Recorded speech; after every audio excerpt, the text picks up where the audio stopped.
So, Senator Nielsen, you've heard everyone's commented. Surely. That's a good thing because you've generated the discussion you wanted. So this is your chance for your best close. Well, Madam Chair, I'm going to leave the bill in its current form at 10.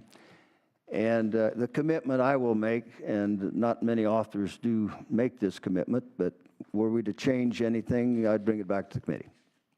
With that said, on behalf of thousands of Californians who's going to be affected by this and whom we will be hearing from, I'd rather be ahead of the curve than behind. I urge an aye vote. Right. There has been a motion by Senator Fuller.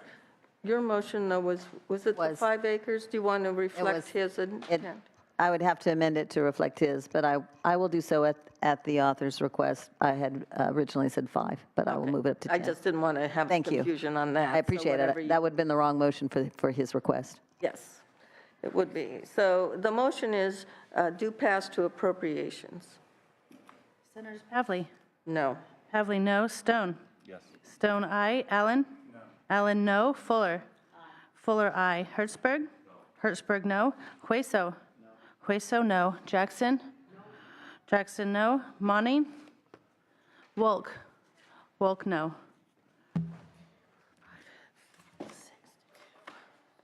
Okay, that motion fails, even if we leave it open and Mr. Monning adds on, but I don't think this issue has gone away, and it may be addressed, and it should be locally, but if not, you're a valued member of the Senate, and we appreciate you bringing this to our attention. And Madam Chair, providing we do not get sufficient votes, I would request reconsideration. Certainly. Okay, thank you very much, members. Okay, before we call up the next member, let me just do 2 things now that we have a quorum. First of all, let's adopt the committee rules that are in the binders. I'm sure everyone's read every word. Yeah. Someone call Senator Hertzberg out of the room for a few minutes. A motion to adopt, there's no changes from past ways. A motion by Senator Woke. Without objection, the committee rules for 2015-16 session will be adopted. Seeing no objection, so ordered. The other item I'd like to take up was the consent calendar. Some people were out of the room, and that was items 5, 6, and 12. And it's been called through once. Let's call them as absent members. Senators Fuller? Consent calendar.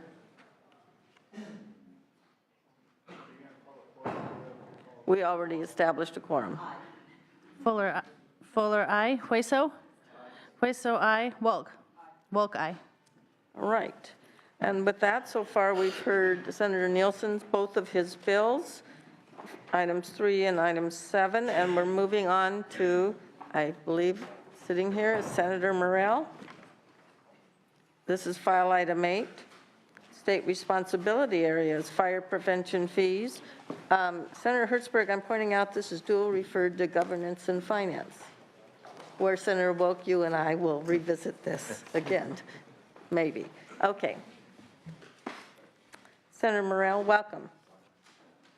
Thank you. Good morning, Madam Chair and members. I'm here to present Senate Bill 198, which will repeal the Chapter 1.5 of the Public Resources Code. This section of the code was established in 2011 by AB 29X to create the fire fee. SB 198 will eliminate this problematic fee. Statewide, 98% of residents in state responsibility areas are paying the fire fee, also pay additional local fire assessments on top of their regular property taxes. Many rural residents, rightly, feel that they've been singled out to pay for services that benefit all Californians. Additionally, local governments remain concerned that the impact of the fire fee will have on the ability to provide adequate fire protection. Most non-wildland fire protection is provided by local governments. This fee, however, makes it more difficult for local jurisdictions to pass or raise locally generated funding for protection. Remember, because of the fee was passed through a last-minute budget trailer bill, it did not receive the proper scrutiny of the public or policy committees. As we know, many citizens consider this an illegal and unfair tax on their residences. Regardless, it should have received proper consideration on all of these concerns, but it did not. With revenues up again, there is little reason to keep this fee on the books. So members, I'd appeal to you to eliminate this unfair fee and respectfully ask for your aye vote. Thank you. Thank you. Two primary witnesses are, okay. Yes, Madam Chair, members, good morning. David Wolf with the Howard Jarvis Taxpayers Association. We're in support of Senate Bill 198. Members, I would like to begin this morning just by stressing that we do believe this fire tax is unconstitutional and that it should have required a 2/3 vote of the legislature, which it did not receive. This is the subject of a class action lawsuit brought forward by the Howard Jarvis Taxpayers Association, and we're currently in litigation over this issue. We do expect the case to be decided before the next round of bills goes out next year.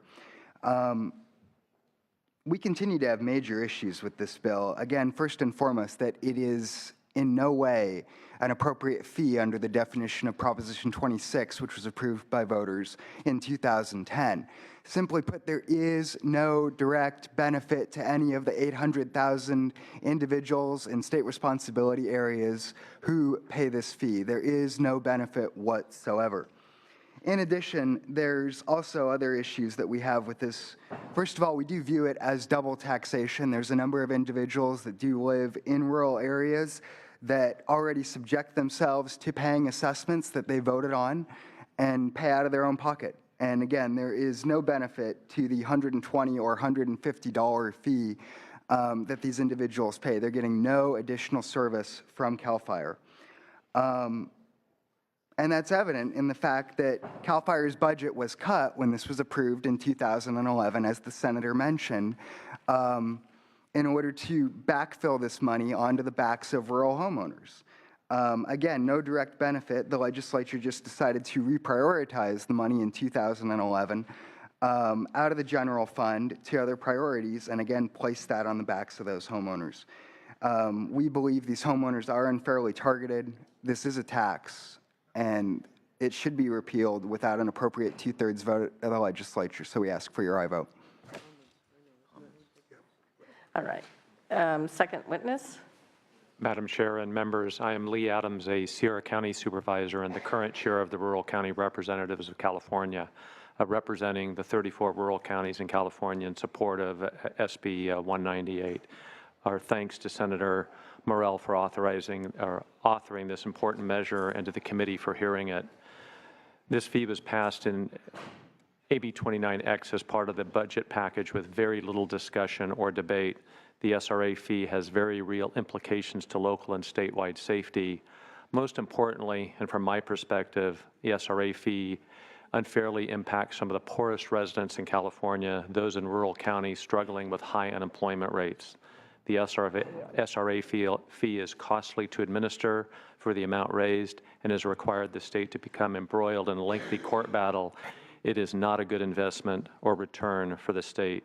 SRA fees are fundamentally inequitable and result in double and in some cases triple taxation with no additional benefit.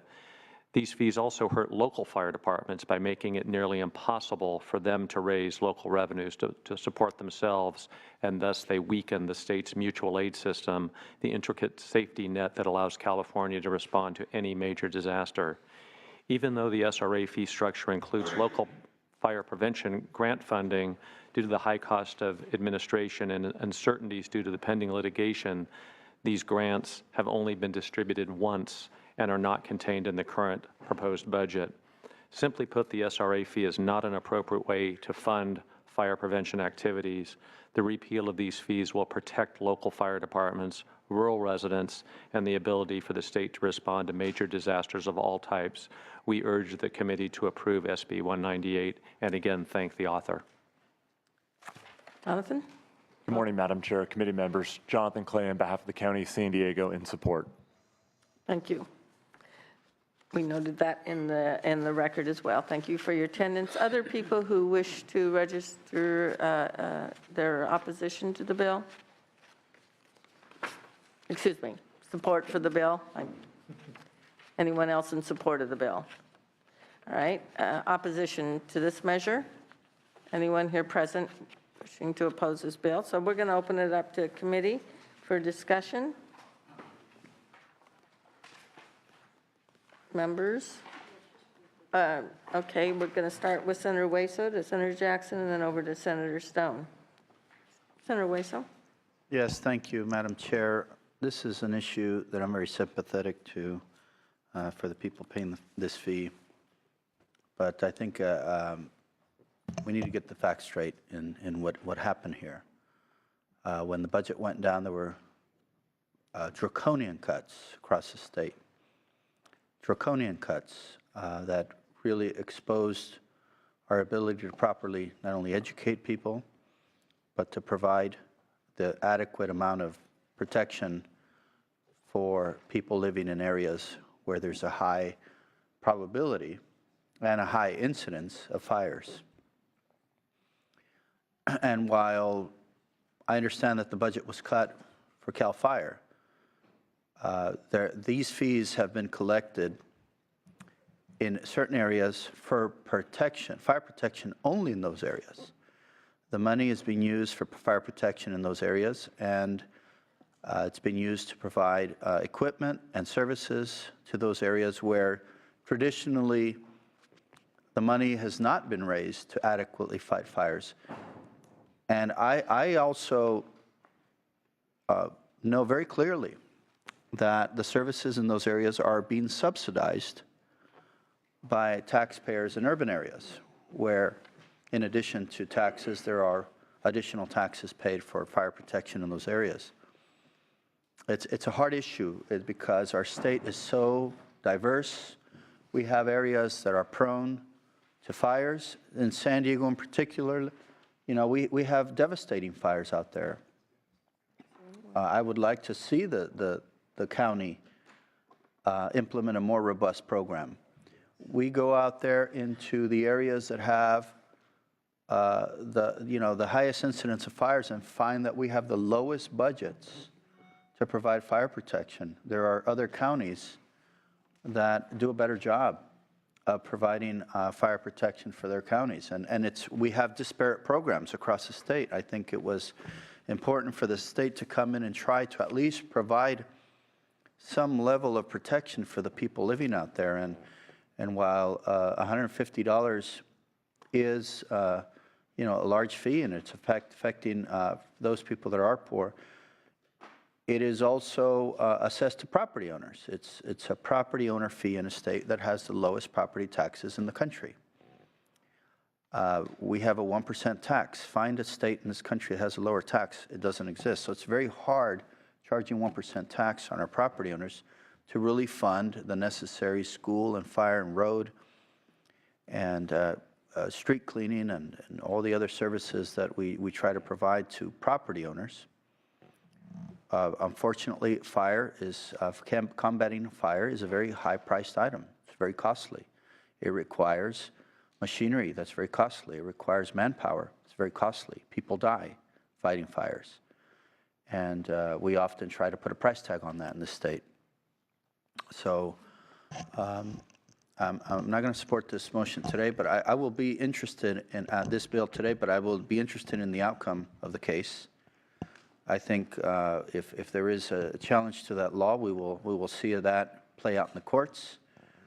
And should it prevail, we have to have a serious conversation on how to adequately provide protection to the people living in high fire-prone areas.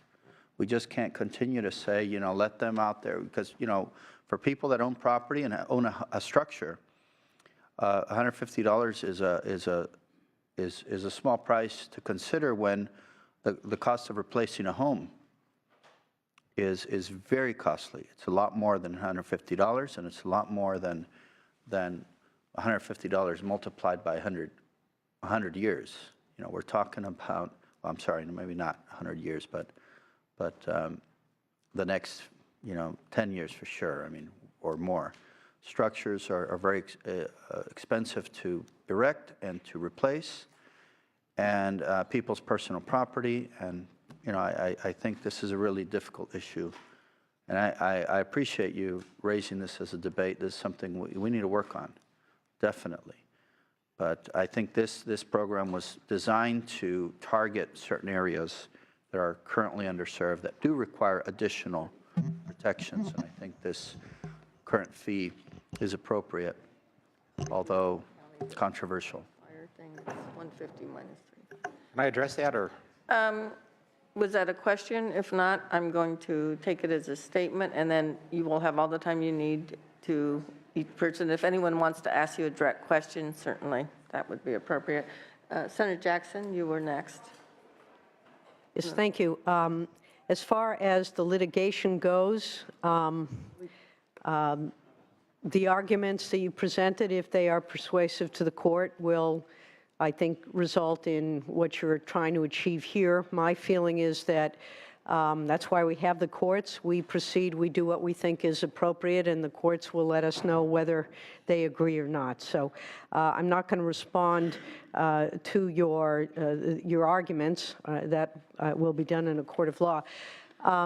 My concerns, though, are the statement that this money doesn't go back to those who pay the fee. In our analysis here under item 4,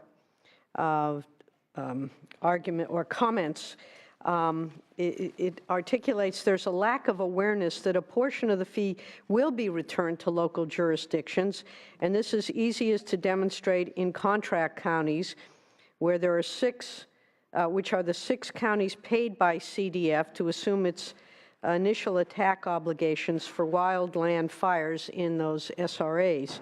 And because the counties that I represent are part of that, Santa Barbara and Ventura, and I know that payments are made through people who live in that sort of urban-rural interface, what do they call, WUIs, wildlife. Outside the incorporated city limit. Absolutely, and as a community that has experienced a number of major wildfires that come from the rural areas up in the mountains and sweep down through the cities, through the city, and in fact have leapt 6 lanes of a freeway, there is significant impact that starts with those fires in those areas. So, and seeing hundreds of millions of dollars, if not billions of dollars of loss, not just in the home, but in the things that are near and dear to people. I mean, the cost of one of these fires can be extraordinary, both financially and emotionally. The photographs of artwork that grandparents have done or children have done, things that really don't have any actual financial value but are so priceless. At a time like this now, when we are likely, well, when fire season, irrespective of the fact we're in a drought, but because of climate consequences and so forth, is 12 months a year, and our fire departments and our CDF and all are taxed, and I mean that taxed in terms of having to be available 12 months of the year, whether they fight the fires in California or because of our reciprocal arrangements, we help other states and they turn around and help us. I find this to be a kind of an argument, and I would like to ask you, is this really, are we arguing about the right to tax, or are we arguing about what services we are trying to obtain through this, this fee? And so from my perspective, and on behalf of the communities that I represent, which have suffered extraordinary loss as a result of fires, and in a fire season like the one we are about to enter, could be catastrophic in many respects. Are we talking about this because you don't think that the services are rendered for whatever the money is that's being charged, or do you just think that it's a tax and therefore requires a 2/3 vote? Are we talking about apples and apples or apples and oranges here? Senator Jackson, thank you very much for the question, and I think the answer is both, quite frankly. This is really, I think, a precedent-setting issue that's being addressed right now, you know, not only here in committee, but, you know, also in the courts. And that's the issue of, under Prop 26, in order for this to be a legitimate fee, there needs to be a direct benefit a direct benefit to the fee payer, not provided those not charged. And we do agree, as the committee analysis notes, that there has been grant money spent in counties, including yours, affected by some of these fires. But again, that's not the issue here, and it's not what voters approved when they passed Prop 26, and that there needs to be a direct benefit to individual homeowners, not provided those not charged. And we think, I mean, there's a number of plaintiffs in our lawsuit where we think we can make that case very well. But that's the argument that I indicated earlier, I believe needs to be left to the courts. We're in a dire fire situation. This money has demonstrated to be used for purposes of addressing these fires, creating defensible space. Prevention, to me, is as valuable as putting out the fire when one's house is on fire, keeping that fire from encroaching on one's property, so that these preventative efforts seem to me to be very valuable. I just wonder, at a time like this, you have your constitutional argument that's in the courts, but from my perspective, and on behalf of the district I represent, and many districts throughout the state where fires have had enormous impacts on the people we represent, it seems to me that this is just an argument that should get left to the courts. And if indeed, and I think you've confirmed that this money does go, or at least a portion of it, directly, where you can trace the dollars, whether it's contractually or what have you, that we are being less than, what's the best word to use, less than visionary in trying now to repeal a measure that has had a positive impact during a time when the need for those funds, I don't think, has been greater. So that's a statement, and I will defer on that basis. Thank you. Senator Stone? Thank you, Madam Chair. Senator Morrell, can you expand on this fee? It's more of a replacement rather than an augmentation of fire services throughout the state. Well, you know, somebody mentioned the facts earlier today. Yeah, it was passed without a 2/3 vote. Also, I kind of disagree. We have the lowest tax rate in America, but not necessarily the lowest property taxes. Arizona, by the way, right next door to us, they're at 0.8%, and with property values about 35% lower. So their property taxes, their tax rate as well as their taxes are lower. And again, property values in California double about the average. So no, our taxes are still some of the highest property taxes in America. But also, you know, this year, this was passed because, as Senator Hueso indicated earlier, that a few years ago when the state was in debt. You know, we're out of debt now, supposedly. Plus this year, our budget, our revenues are going to be projected at about 113 to 120 billion, the highest ever in the history of our state. So we should be able to eliminate these things now. And again, the residents do feel it's an unfair tax. And I haven't seen really any indication before this tax versus the money, you know, what the benefit's been. I mean, we've had fires all along, and whether it's CAL FIRE, our local fire departments, or the people who fight these fires in rural areas, it seems like, you know, they've done a job well done when we didn't have these revenues. I haven't seen an increase in actually services. So again, and I don't, if you have data on that, please let me know. We tried to look for some, and it's sort of a hard thing to get. But Senator, you also represent an area with a large mountain community. Yeah, that's correct. I represent an area that has a large mountain community. And there's been, you know, arguments that some of our citizens are being triple taxed. I don't know what the situation is in San Bernardino, but I'd like to learn about it. But I know that in Idlewild, that I represented as a county supervisor, and also in the Senate district, they have their own fire district. So they pay a special tax for that fire district. Then they pay their property taxes that has CAL FIRE to back them up in case they lose control of a fire, which is very easily done in the county of Riverside. And then, of course, they pay sales tax, which is another funding source for public safety. And one of the advantages of CAL FIRE in contracting with them in the county of Riverside has been that we had this wildland fire protection. So are there instances of people being triple taxed in San Bernardino County? Yeah, you know, when I was in the Assembly, I did not have any of the mountain communities, just strictly urban areas. And then the Senate district now includes Big Bear, Arrowhead, Running Springs, and whenever I have a coffee up there, it's not just the #1 issue that they speak about, it's, for the most part, the only issue. And so it's something that they're just not concerned about it. They're very upset with it. So, because it has had an impact on their lives. Some of those rural areas, Arrowhead has some expensive homes, Big Bear, less expensive, so there's people on tight budgets back there. Madam Chair, as a county supervisor, this is the one tax that I heard the most complaints on while I was serving. I would like to make a motion to support SB 198.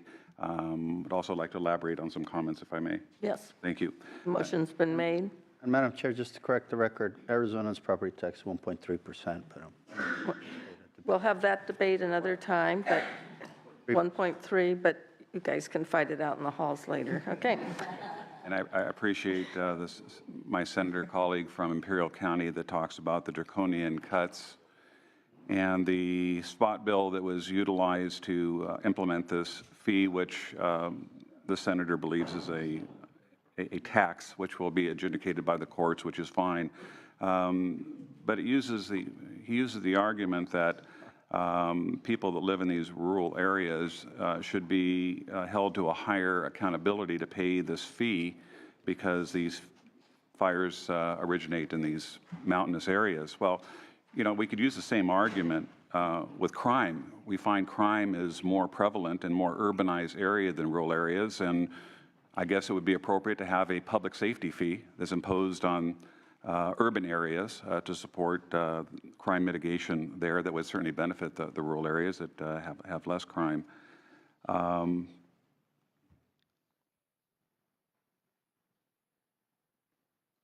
This fire fee has, at least in my county, has hit a lot of low-income people. $150 a year. It was mentioned that we have some of the lowest property taxes in the country. We do because of Prop 13, but cumulatively, we're one of the highest tax states in the entire country with probably one of the highest, if not the highest income tax, 13.3% at the top level, and some of the highest sales taxes in the country. Our citizens in the county pay property taxes and the sales tax that goes to public safety agencies to provide comprehensive services. In the county of Riverside, we have the mountain communities that I think are well protected. We're very happy with the services that we get from CAL FIRE because we know we get the statewide response in the event that we have a wildfire, and we have had wildfires that have claimed the lives of our firefighters as well as 5 U.S. firefighters a few years ago with an arson event in our county. So this is a time when the state's economics are getting better. $2.5 billion surplus this year over year. This fee was imposed not as a augmentation of fire funds, but as a replacement of fire funds, so that less money could be used by the general fund in fighting these fires. It's my opinion, and this is an illegal tax masqueraded as a fee, and I think it's time, especially when you look at the cost, the collection difficulties that have been borne by state agencies, 80,000 filed appeals, multiple lawsuits. Caltax notes that the Board of Equalization is having to pay overtime to seasonal employees in order to implement the tax. So the question is, what is the net benefit to the state in even having this tax, this minor tax on the books? It's my opinion, humble opinion, that it's costing the state much more than it's worth to impose this fee. But more importantly, I think that if we're going to ask our citizens to pay a tax, that they should be allowed to vote on the efficacy of that tax that is applied to them. So for those reasons, I want to support SB 198 and hope that the committee will join me in eliminating this inappropriate fee. Thank you. There was a motion by Senator Stone And Senator Morrell, you have the right to close. Yes, thank you, by the way. Good discussion. I think the number one complaint, you know, $150 to some, they can pay it, to others they can't. You know, it's difficult. But their number one complaint is they feel like it was ramrodded down their throats unfairly. So I just want to close with that thought. Revenues are up. According to our governor, things are looking good. We should take that and get rid of it now. So I respectfully ask for your aye vote to make sure our citizens in those mountain areas are being treated fairly. Thank you. All right, there is a motion, and that would be due pass to the Committee on Governance and Finance. Just one or two observations. It's